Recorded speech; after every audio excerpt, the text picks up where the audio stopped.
Deux alpinistes gravissent en ligne droite et à vitesse constante une paroi verticale de 9 mètres de haut. Le premier a une masse de 50 kg et va mettre 1 minute 20 secondes pour effectuer le trajet, soit 80 secondes. Le second a une masse de 80 kg et va mettre 1 minute et 50 secondes, soit 110 secondes. On nous demande de comparer la puissance des deux alpinistes. Nous savons que la puissance, c'est égal au travail divisé par le temps. Donc, nous allons devoir trouver le travail des deux alpinistes. Et comme on veut la puissance développée par les alpinistes, nous allons chercher le travail de la force motrice. Nous savons que le travail de la force motrice, c'est égal à la valeur de la force motrice fois le déplacement du point d'application de la force motrice multiplié par le cosinus de l'angle entre les deux. Nous allons réaliser un petit schéma pour pouvoir déterminer la valeur de la force motrice. Notre alpiniste, comme tout objet sur Terre, va être soumis à un poids. Pour pouvoir se déplacer en ligne droite et à vitesse constante, il va devoir fournir une force de même intensité, de même direction, mais de sens opposé au poids, la force motrice. Notre alpiniste se déplace vers le haut. Donc, si je viens maintenant représenter le déplacement de l'alpiniste, je vais obtenir ceci.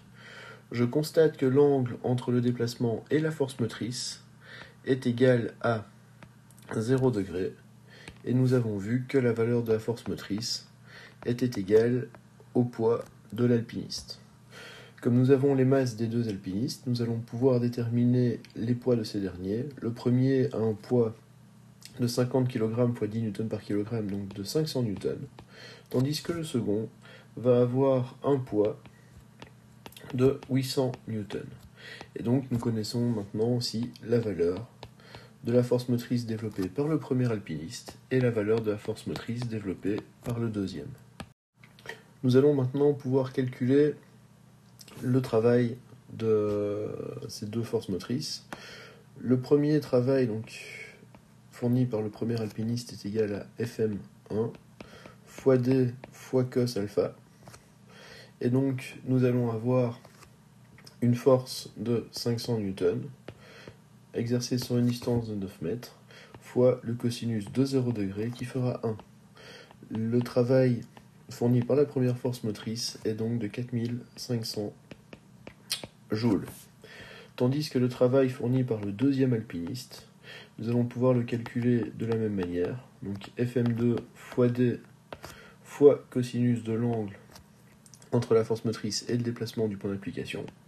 Et nous allons avoir donc 800 fois 9 fois le cosinus de 0. Et nous trouvons comme valeur de travail pour la force motrice de 7200 joules. Comme nous avons le travail fourni par chaque alpiniste, nous allons pouvoir déterminer la puissance. La puissance étant égale au travail sur le temps. Pour le premier alpiniste, nous avons une puissance de 4500 joules divisée par un temps de 80 secondes, ce qui nous fait 56 watts. Tandis que pour le second alpiniste, nous allons avoir un travail de 7200 joules divisé par un temps de 110 secondes et nous trouvons une puissance de 66 watts. Le deuxième alpiniste est donc plus puissant que le premier.